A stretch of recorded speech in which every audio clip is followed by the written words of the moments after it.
Hello mga ka-idol. So ngayon may ituturo ulit ako sa inyong kanta, no? So yung kanta pala nito is yung Green Department Skin, no? Skin yung title niya, Green Department yung kumanta, no? So napaka-basic ng mga chords niya, wala siyang bar chords. So wag na natin patagalin, puntahan na natin yung verse. So yung verse niya mga idol is C, yung C, second string, fourth string, tsaka fifth string. Yan. C, tapos D, yung D, first string, second string, tsaka third string, D.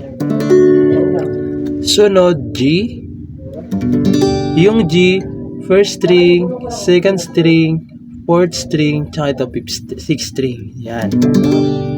Sunod, E minor. Yung E minor, ito siya, fifth string, tsaka fourth string lang. Yan. Gagawin nyo siya ng 3 times. Okay? 3 times. Yung C, D, G, E minor. 3 times yun siyang uulitin. Okay? 3 times. Pag natapos na kayo ng 3 times, pupunta kayo ng A.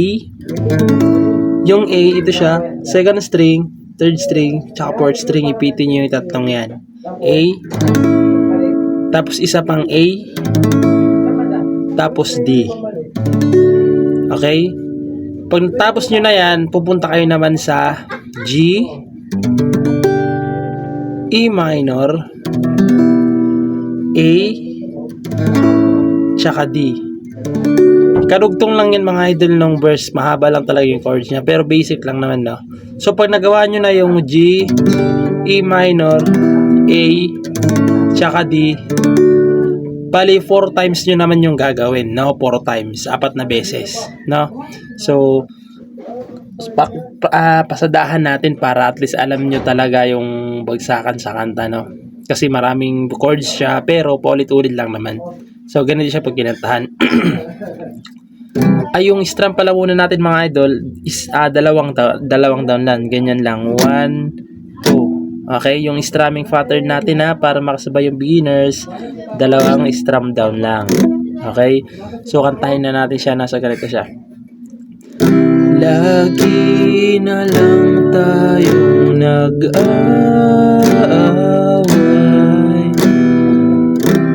sa walang kwentang bagay. Lahat ng tao ay pinagsisilosan, kahit na alam niyang ito ikaw lang. Pasensya na mga idol. Love, don't you know, mahal na mahal kita. Di mo lang alam, nielo ko sa'yo sa tuwina. We'll always love you. We'll always.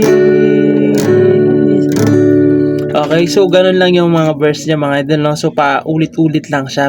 Parang mahaba lang kasi paulit-ulit lang naman siya. So pupuntahan naman na natin ngayon yung kanyang chorus.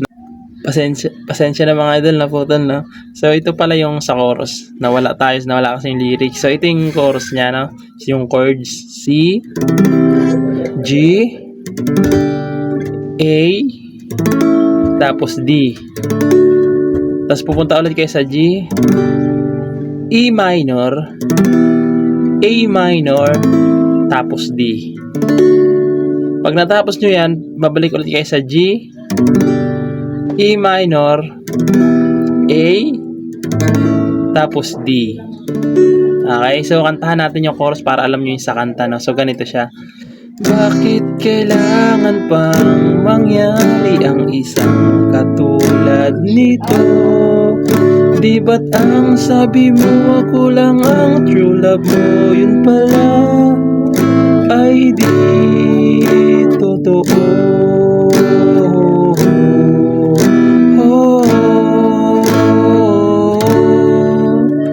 So Tapos yung halos ulit-ulitin nyo lang yung verse, yung chorus, halos yun lahat ng chords. So wala namang pinagkaiba.